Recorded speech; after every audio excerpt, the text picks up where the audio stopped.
Orly Gutesa nawawala. At eto, Martin Romualdez gagawing state witness.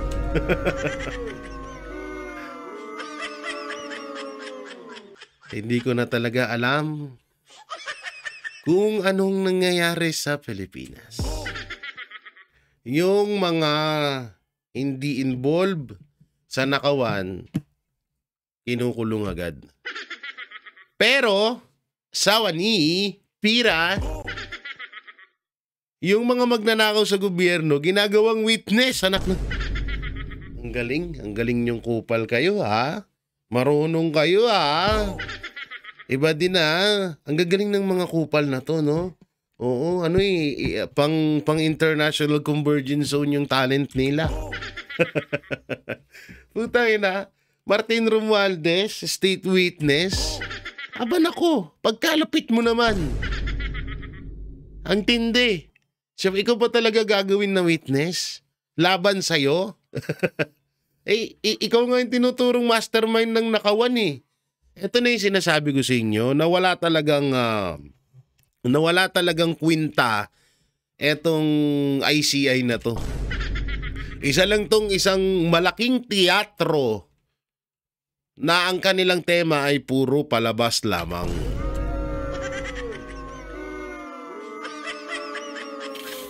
Ay nako. Kabang-abang pa naman nun, na punong-puno yung nandun lahat ng media. Paano kaya nalalaman ng mga media na darating si Martin Romualdez sa ICI, no? Nandun lahat, nakaabang eh.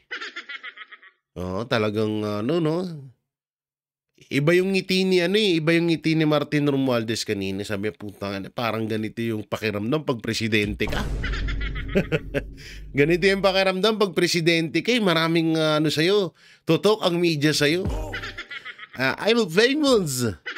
Yeah, I'm famous. Yan ang feeling ni Martin Romualdez kanina. So eto na nga may tayo dito, may papanood na ako sa inyong video dito na kung saan ay eto nga rin daw yung tinanggi. Oo, hindi pala. Ito pala yung pagpasok kasi yun. Demolition job. Ito muna ha. Dito muna tayo sa ginagawang demolition job kay Speaker, future Prime Minister Martin Romualdez.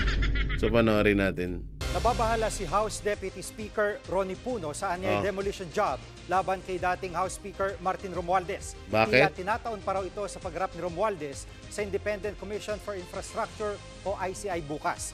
Live mula sa Batasang Pambansa, nangunguna sa balita si News 5 House Correspondent Marian Enriquez. Marian, anong detalye ng sinasabi ni Congressman Puno na may demolition job ito laban kay Romualdez? Jiggy, pinagdududahan nga ni House Deputy Speaker Ronnie Puno yung timing ng aligasyon kaugnay nga dito sa overpricing at ghost farm-to-market road project sa Eastern Visayas at Bicol. Matatanda ang gusto nga yung paimbestigahan ni Senate Finance Committee Chairman Sherwin Gatchalian. Ang Eastern Visayas po ay baluarte ni late First District Representative Martin Romualdez at ang Bicol Region naman ay baluarte ni dating Congressman Zaldico. Sina Romualdez at Co ay idinadawit din sa flood control scandal. Pakinggan natin itong pahayag ni Deputy Speaker Puno. Parang may konting demolition na nangyayari dito, no? Parang gustong I think there is scapegoating that is going on, no? Nagtuturuan. Ang sa akin lang, follow the money, di ba? There's all of these distractions that are being created, and I'm sensing a lynch mob mentality trying to pin the speaker alone, no, to all of the things that have happened, which is terribly unfair, no? At Marian, sa ibang issue, may desisyon na bang Ethics Committee sa reklamong inihain ni Puno laban... Okay. Doon tayo sa sinabi niya na yung sinabi niya na tawag dito, yung sinabi niya na demolition job daw kay Martin Romualdez. Saan ka nakita na yung mahilig magpa-demolition job, dinidemolition job? Tsaka anong sinasabi mong money command? Money movement? Nakanino ba yung flood control na mga... Nakanino ba yung budget noong 2025? Nakanino ba? Di ba nasa 'Di ba nasa tawag dito nasa kay Martin Romualdez? Si Martin Romualdez bang ipapademolition niya? Binasa kanya nga yung pera ngayon. Parang pinapalabas nyo pa dito na parang pinapalabas nyo na si Martin Romualdez pa dito yung yung tawag dito. Parang siya pa yung kawawa dito. Para siya pa yung bida. Parang siya pa yung nanakawan. Utanginang yan. No? Grabe no, tindi. Parang si Martin Romualdez pa yung dito siya pa yung biktima. Ang lupit. Tayo na dinidemolition job daw. Yung mahilig magpa-demolition job, dinidemolition job. Kalokohan yun. Okay, tuloy natin. Kay Congressman Barzaga.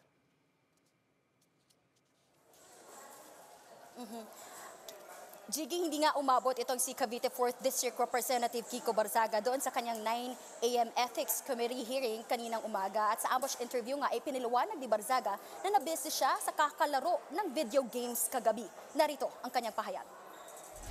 My hearing was already over by the time I arrived. But why were you late, sir? Why were you late? We were very busy last night. I was just playing games on my computer. Amiel.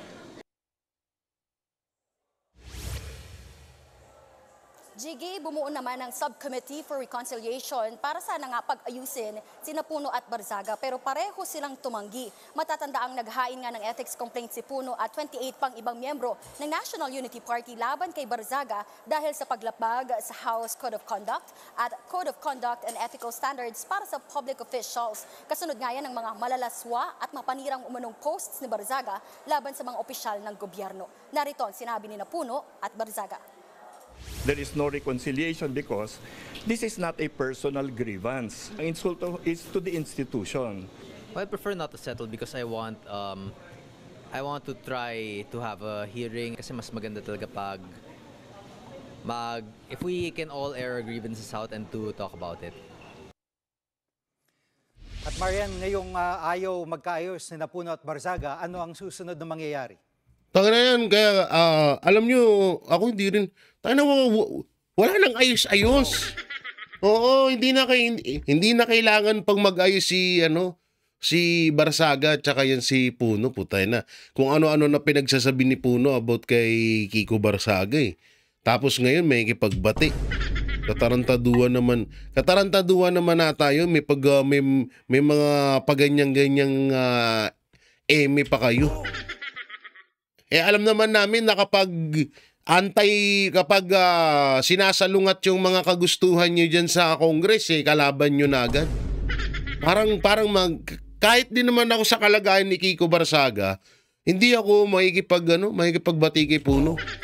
Tangina mo, pagkatapos mo kung ano pinagsasabi mo sa akin, bati tayo.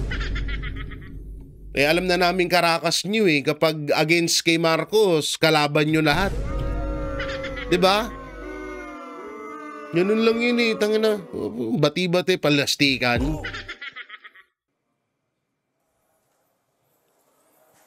Jiggy, magkakaroon pa nga ng susunod na pagdinig at handa naman daw si Barzaga na harapin ang anumang parusang ipapataw ng komite laban sa kanya. At kagabi nga, kasama pa si Barzaga sa anti-administration campaign sa Forbes Park sa Makati. Pinagbikit-balikat lang yan ng Malacanang. Narito ang sinabi ng palasyo. Kung hindi po ito naaayon sa batas at kayo pa'y lumalabag na, dapat po siguro kayong kasuhan. Pero ngayon... akala ko ba, ipinagbalikat lang. Bakit nagsasalita tong kupal na tigapagsalita ng palasyo? Diba? Akala ko ba walang sa kanila Parang hindi big deal sa kanila. Ba't ngayon nagsasalita to? Muli, sasabihin natin, ang Pangulo parang first lady na si Attorney Claire. Kung naman po ang pamumulitikang ginagawa ng iba, hindi po yan pinapansin sa ngayon ng Pangulo. Hindi pinapansin pero nagsampa kayo ng kaso. Magsasampa kayo ng kaso labang kay Kiko Barzaga pero hindi nyo pinapansin. Tanga ka ba? Buisit no? Hindi pinapansin yun ng Pangulo. Oo, pero nagsampa kami ng kaso. Kagaguhan. Lo mo, Claire. Lo mo, Claire. Oo, tsaka in fairness si Auntie Claire kumikinis Maraming pambili ng gulota. Balita ko may 2 billion to na May 2 billion na budget to si Auntie Claire. Para daw sa mga vlogger. Uy! Sana all. Tiba? No, sarap maging vlogger ni Marcos. Oo. Kinabukasan, condominium ka na. Ay, sarap, no? Lipat na kaya ako sa mga Marcos vlogger. Kaso hindi ako mabubuhay nang hindi ako makakapatay doon. Ayoko pa naman sumama sa mga tanga. Kaya nga nasa Banateros Brothers ako Matatalino mga tao doon Ako lang yung Boplax doon sa Banateros. Ako lang yung Boplax doon Kasi ayoko din talagang may kasama akong tanga. Oo, bigla-bigla po ako nananaksak Ayoko ng may kasamang tanga tapos parang lilipat ako sa mga tanso vlogger. Halos lahat puro mga Boplax yun. Wag na lang. Baka maubos ko pa magkakaso pa ako.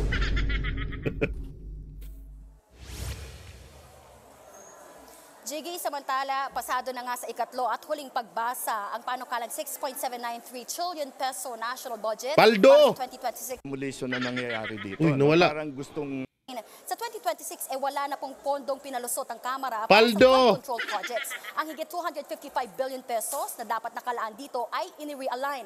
Malaking bahagi po nito ay inilipat sa tatlong pangunahing sektor, ang edukasyon, kalusugan at agrikultura.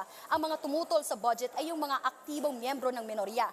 Pinanatili pa rin kasi yung nasa 200 billion pesos na unprogrammed appropriations, bagay na dapat ay i-zero na raw. Jigay transmit na nga sa Senado itong General Appropriations Bill at saka isasalang sa Bicameral Conference Committee. Dito pinagkakasundo ng Senado at Kamara ang mga disagreeing provisions na kani-kanilang bersyon ng budget. Nauna na ngang ipinanawagan ng Kamara na buksan ito sa publiko. Ang masama dito, no, dito sa budget, 'di ba tinanggalan ng budget na yung flood control. So hanggang wala pang naibabalik na pera, yung mga kurakot or yung mga nagnakaw sa budget ng flood control, hindi pa rin masusolusyonan ng baha sa Pilipinas. Anong ipanggagawa sa flood control? Anong ipanggagawa doon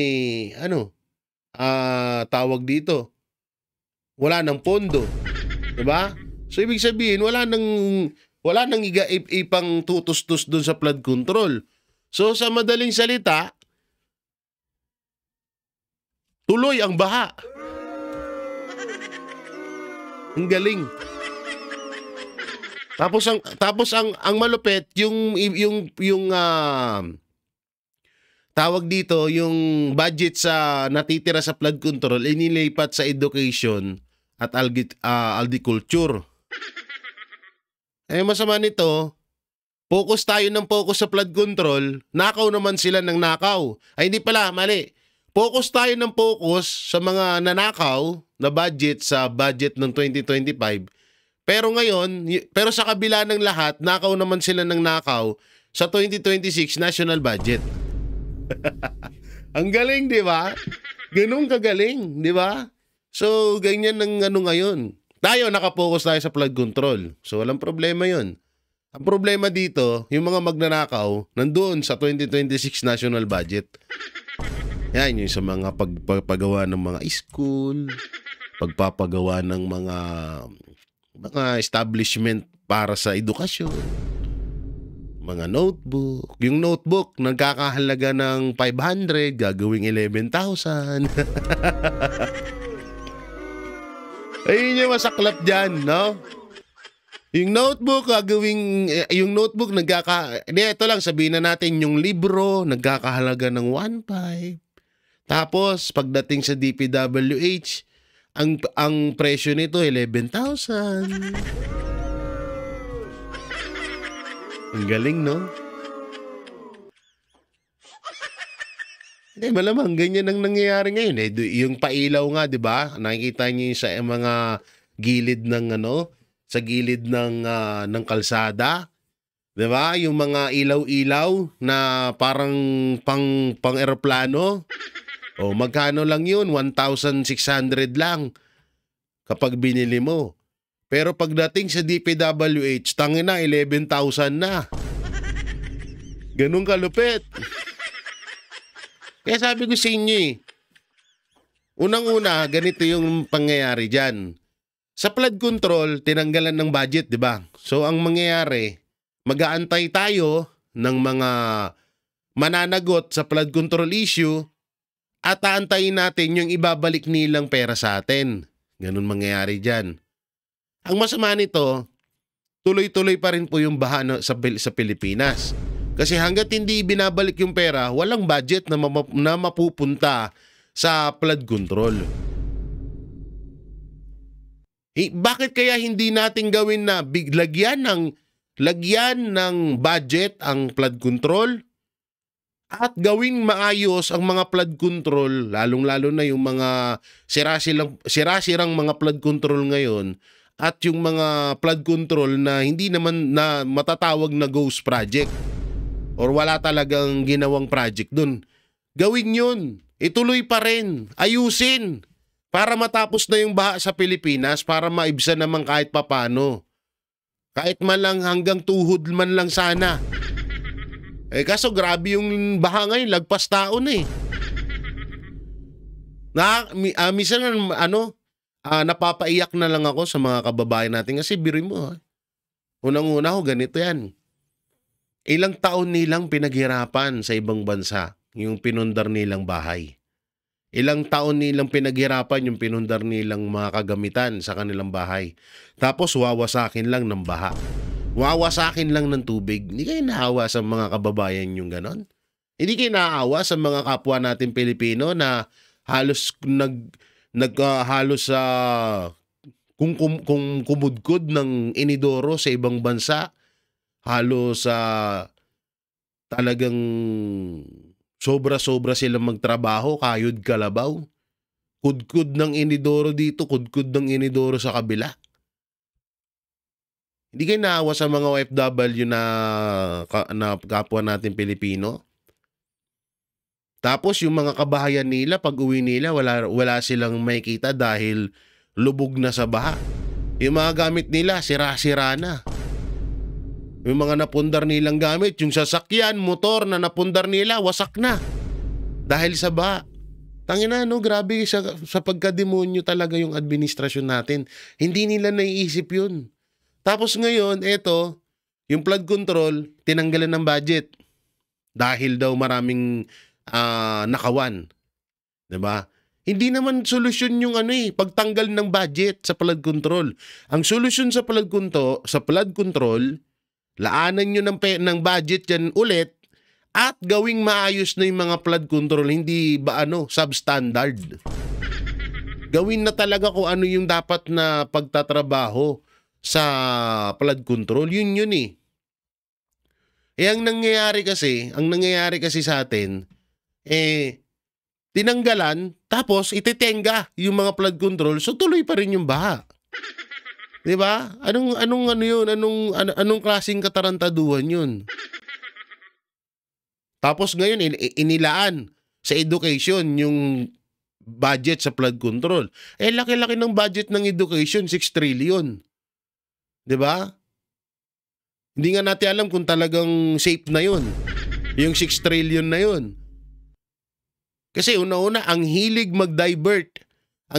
mag-diversional tactic ng administrasyon, ng mga magnanakaw dyan. Nakapokus tayo sa issue ng 2025 national budget. Pero ninanakawan na naman tayo sa 2026 national budget. Ang masama nito, ganito pa mangyayari niyan. Magkaka-issue ulit sa 2026 national budget. Tapos yung 2027 national budget, magkakaroon na naman ng napakalaking budget. Tapos, doon na naman sila magnanakaw, nakatoon na naman yung attention natin sa 2026 national budget. Puta na, nakakagago yun. Sobrang nakakagago ho yun. Pasintabi po ha, pasintabi. Ayop na yan. So wala tayong mga ano tayo, putang ina. Puro na lang tayo ganyan. Tinanggalan nyo ng budget yung sa flood control. Tapos hindi nyo gagawin. Ano yun? Parang kinonvince. Parang sinabi nyo lang sa amin na okay lang magkabaha. Walang problema magkabaha. So eto nga no, panoorin ho natin itong pagtanggi ni Martin Romualdez na hindi niya daw naging security si Orly Gutesa. So panoorin natin. Unang-una, nagpapasalamat ako sa ICI. I'm very glad that I was invited to the ICI to share my personal knowledge on the budget process. And of course, any information about the insertions on the flood control. That is the basis of my invitation. I'm glad to have shared any and all personal knowledge and information to the ICI because I want to help the ICI in this investigation. We want to support the investigation, the fact-finding, to resolve the issues surrounding the concerns of the ICI. Nagpapasalamat ako talaga sa member ng ICI that I was finally given an opportunity to share my side of the story. So, kumbaga sa ngayon po, it's about facts and evidence and hindi lang political noise or speculations. Kaya the ICI commissioners were able to ask me many questions and I was able to answer it and I feel very, very happy and I welcome this opportunity. Ang sarap maging magnanakaw sa Pilipinas, no? Pag ganyan-ganyan ka lang, pa-interview, sikat ka, kakameraan ka, interviewing ka. Ang sarap, no? Tas malaya ka.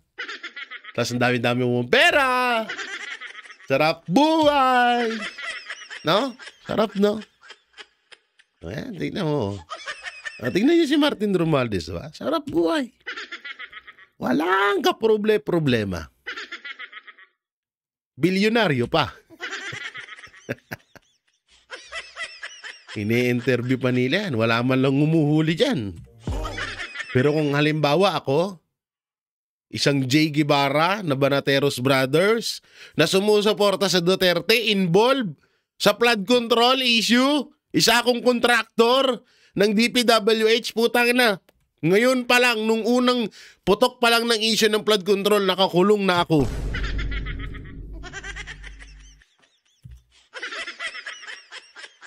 Baka nga ang dami ng baka nga ang dami ng kausap ko, bumubulong-bulong sa akin na, ilaglag mo na yung mga Duterte. Ilaglag mo na yung mga Duterte, albuswelto ka. Ano? Ilaglag mo na yung mga Duterte. Pag ilaglag mo lang yung mga Duterte, may additional 1 billion ka pa. Tapos, absuelto ka pa dito sa ano na to, sa kasong ito. Ganon, di ba? Sarap buhay. Pero tignan nyo, yung tinutulong mastermind ng nakawan, na pinakamalaking nakawan sa kasaysayan ng Pilipinas, patawa-tawa lang. Pangiti-ngiti. Pero yung mga kababayan natin, ayun, lubog sa baha mga kabahayan nila. Yung mga kamag-anak, yung mga kababayan nating mga hero abroad OFW, umiiyak sa ibang bansa. Kasi yung naipundar nilang bahay gamit sa Pilipinas, wala na. Naipundar nilang sasakyan, motor sa Pilipinas, na ilang taon nilang pinagtrabahuhan, halos ilang dekada nilang pinagtrabahuhan, wala na. Yan. Tapos ito, pangiti-ngiti lang. Sarap buhay. So yung kay representative po, ano pong tingin nyo dapat niyang gawin? The ICI will have resource persons invited here and we shall await for the same. Sir, do you think he should come back to the country? Well, any and all resource persons who are invited here... Tinuruan pa yung ICI. Ang galing. Sir, babalik po kayo sa commission?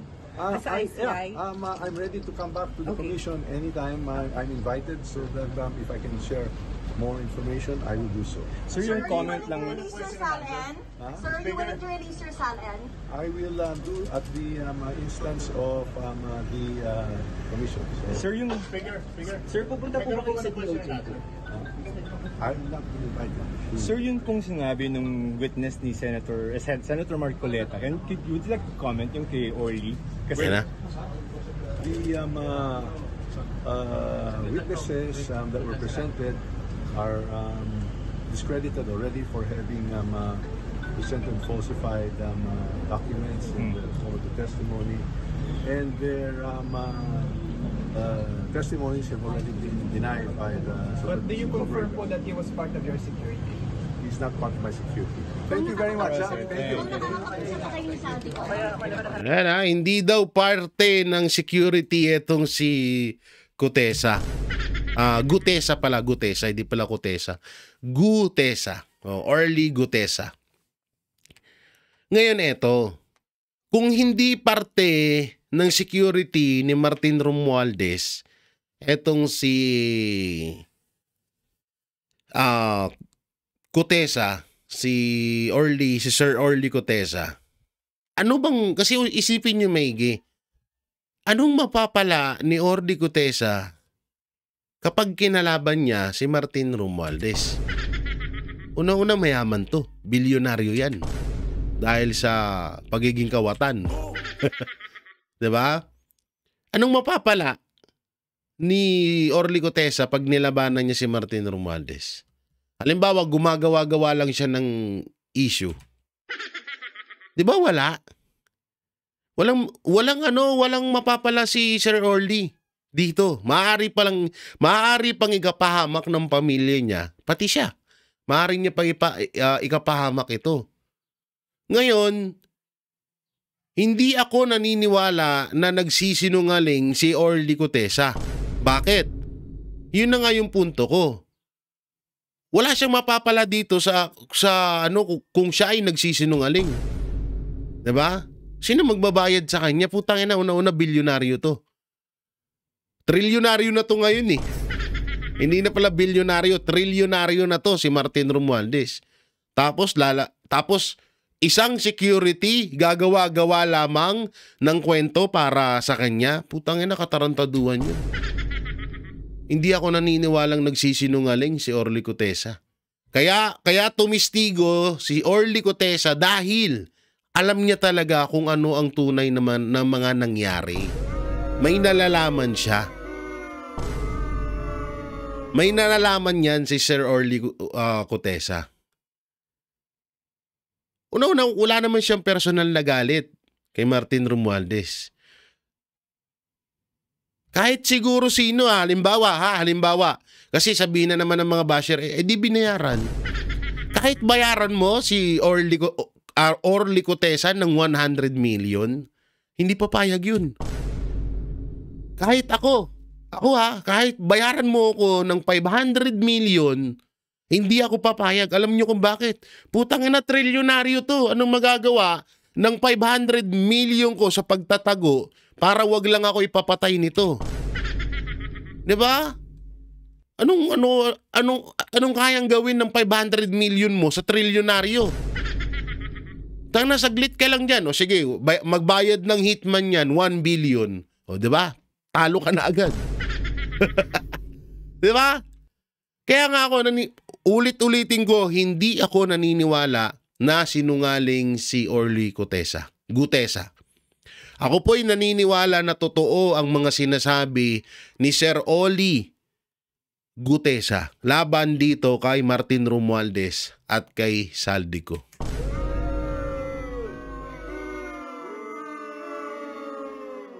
No, ngayon, eto pa. Eto ha. Asan na nga ba si si Gutesa? Asan na nga ba si Gutesa? So eto po, panoorin natin yung sinabi or interview ni Tito Soto. Nasa si Gutesa ngayon? Yun ang hindi namin maalaman. Talagang hilong-hilo ang DOJ doon. Kasi kahit sila hindi rin nila alam. Nag-testify sa Senate. Sabi niya sa affidavit niya, he's fearing for his security, his safety. Kaya di ba? Kaya siya lumapit. Di ba? Dahil marami siyang masyadong alam. Ngayon, nung nandoon na, ang sabi niya, hindi raw niya kailangan. Dahil sinasabi sa kanya na yun, sige, we will take you into protective custody, sabi sa kanya ni Secretary Remulla. Ang sabi niya, hindi ko kailangan, Marines ako. Di ba? Tapang na. Oh. Tapos sabi sa kanya ni Secretary Remulla, sige, mag-attend ka bukas pumunta ka sa DOJ bukas at 9:30 ng umaga, sabi gano'n. Kinabukasan, 10:30, tumatawag sa akin Secretary Remulla, tinatanong sa akin, nasaan na yung testigo niyo? Abay, sabi ko, hindi ko alam. Wala namang, hindi namin hawak yun. Sabi ko, ano yun baga sa sariling walk-in yun Hindi na sumipot At hindi na mahagilap. May panawagan nga sa kanya na pumunta or kumontak man lang sa DOJ. Wala So as far as you are concerned, hindi nyo alam ang whereabouts itong taong ito ngayon? Hindi. Okay. Opo. Sige. Kahit naman din siguro, mga banateros, mga kabiyaya, kung ako naman sa kalagayan kung kayo naman, or kung ako man, ang nasa kalagayan ni Gutesa, anak ng teteng, ba't ako pupunta sa kuta ng kalaban ko? Diba? Ba't ako, halimbawa, isang daga, ba't pupunta yung daga sa kuta ng mga pusa? Halimbawa lamang, napakababaw na halimbawa nun. Ba't ako pupunta doon kung nagpakamatay? Bakit? Sino ba si Boying Remulla? Di ba tigapagtanggol siya ni Martin Romualdez?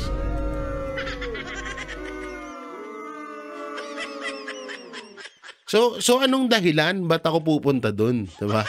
Anong dahilan para makinig ako sa kanya? Anong dahilan para humarap ako sa kanya? Una-una, hindi naman labag sa batas yun. Pangalawa, hindi rin labag sa konstitusyon yun. Bakit ako haharap sa kanya kahit ako nasa kalagayan ni Sir Gutesa? Hindi ako para hindi ako para lumapit sa iyo. Kupal ka ba? Tangina, ba't ako lalapit sa iyo?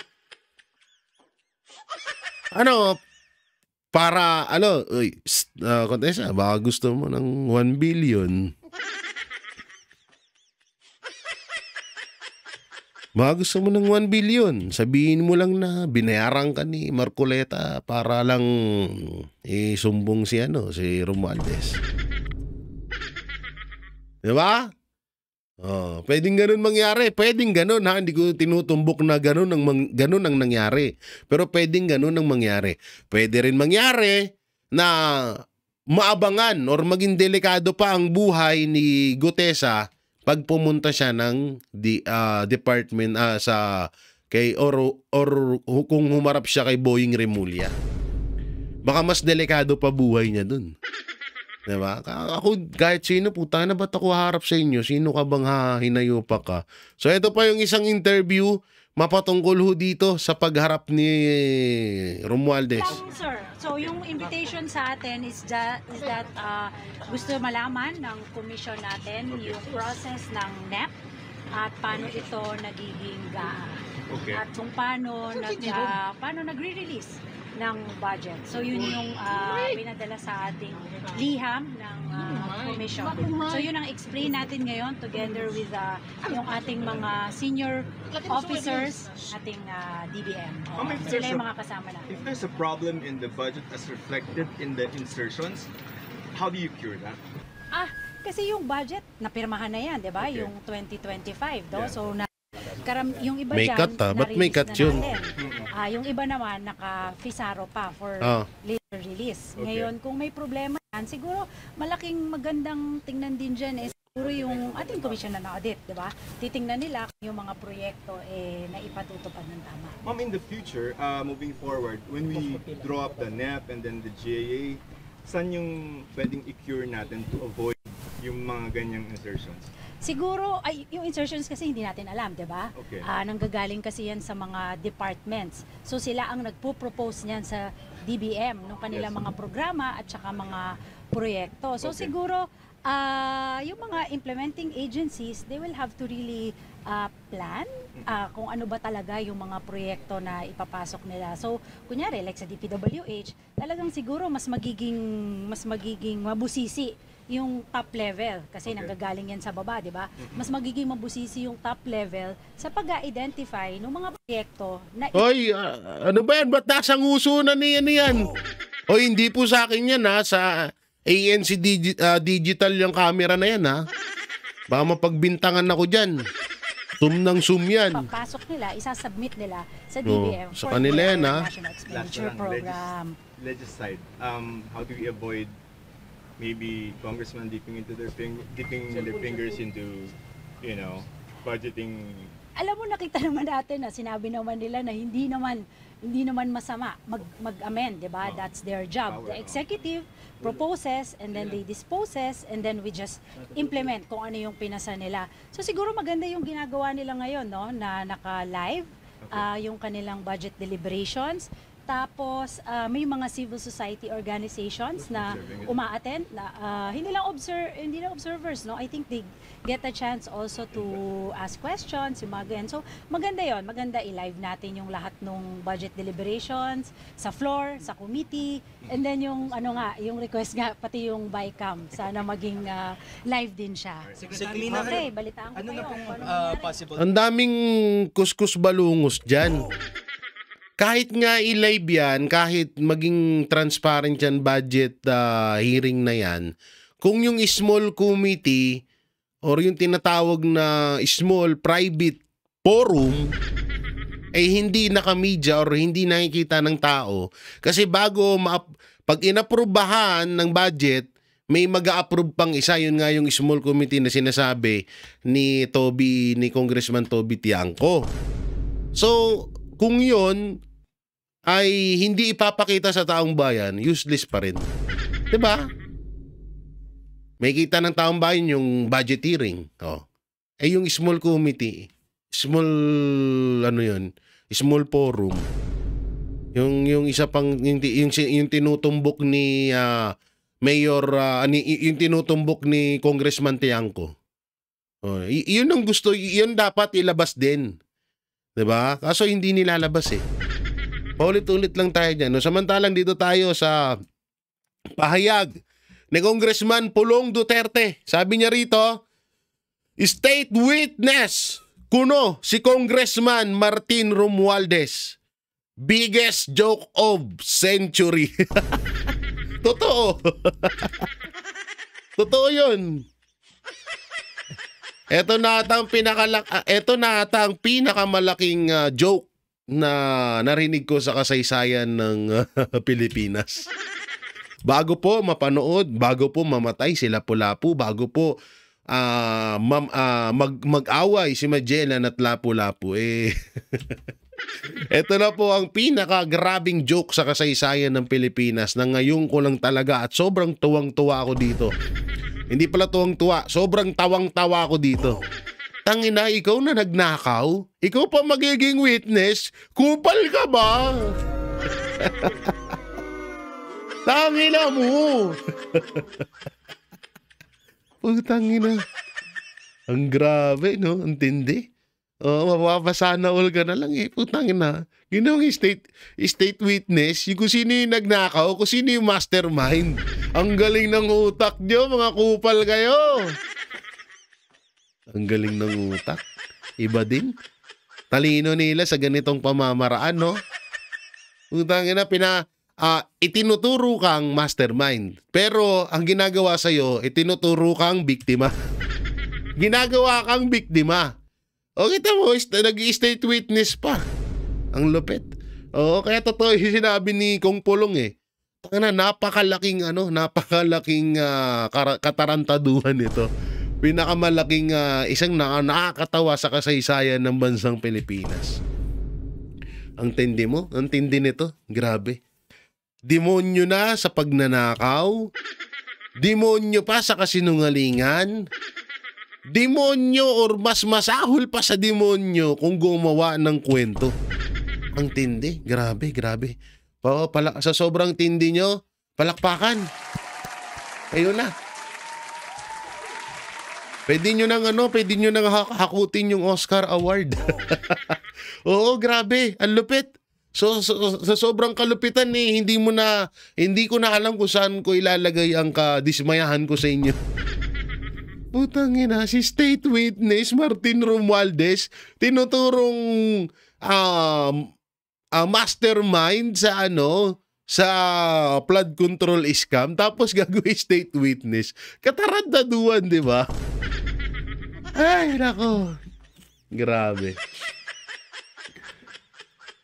So yan mga banateros, mga kabiyaya, ano pong may kukomento nyo sa pinag-usapan natin at etong si Orly Gutesa ay nawawala. At asan nga ba? Kung nawawala siya, asan nga ba? Yan ang isa sa katanungan. At eto, dito sa pagtanggi ni Martin Romualdez na hindi daw miyembro ng security itong si Orly Gutesa.